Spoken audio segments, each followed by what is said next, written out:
Hello guys, good morning. আমি সবিতা, আমার Sabita life story চ্যানেলে তোমাদের সকলকে স্বাগত। তো আজকে হলো শুক্রবার। তোমাদের আগের ব্লগে বলিয়েছিলাম যে আমাদের এখানে শুক্রবার করে হাট বসে। তো হাট মানে হলো এখানে মাছ বাজার, মাটনের বাজার, যে যা খায়। তো প্রতি শুক্রবারে এখানে আমাদের এখানে হাট বসে। তো আজকে এনেছে 3 রকমের মাছ, এটা রান্না করব। তো সকালে এত ঝামেলা থাকে, দিশে পাচ্ছি না কোন দিকে সারবো, কোন দিকে কী করব।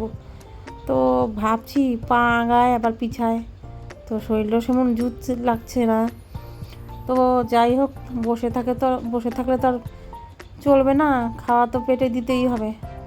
তো আজকে করব হলো কই মাছের জন্য এখানে বেটে নিচ্ছিল ধনিয়া জিরা, আর করবো গুঁড়া মাছের তরকারি। এই যে এই ছোটো মাছটা আজকে চচ্চড়ি করব। তো এই যে মাছটা হলো কাটবো আর কি কাটি নাই এখনও। তো ভাবলাম চচ্চড়িটা আগে বসিয়ে দিই। তোমাদের বলেছিলাম সরি আর কি। তো আমি যে মশলাটা বাটছি এটা হলো গুঁড়া মাছের তরকারির মশলা, আর ধনিয়া জিরা ওটা পরে করব, পরে আর কি তরকারির জন্য, কই মাছের ঝোলের জন্য পরে আর কি এলো মশলাটা বাটবো। তো এখানে ধুয়ে বসিয়ে দিয়েছি গুঁড়া মাছটা। তারপরে এই যে দেখো রান্না বান্না কমপ্লিট করে এতগুলো কাপড় ধুয়ে দিয়েছি। তো শরীরে এমনি শরীর খারাপ, আর শরীরটা দিচ্ছে না। তো দেখো কাপড় ধুতে গেলে তো শক্তির প্রয়োজন হয়, তাই না? শক্তি না থাকলে কাপড় ধুবো কীভাবে? তো মোটামুটি খারাপ করে ধুইনি, ভালো করেই ধুয়েছি, মোটামুটি চলে। তো কাপড় চোপড় ধুয়ে এসে পড়েছি ঘরে। তো লেগে গেছে প্রচণ্ড খিদে। তো আজকে তো শুক্রবার, তার জন্য যে দেখো আমাদের বাড়িতে টুকিটাকি গাছ আনে। তো এখানে যে লেবু গাছ, এই যে দেখো লেবু গাছ 4টে লেবু গাছের মতো আছে।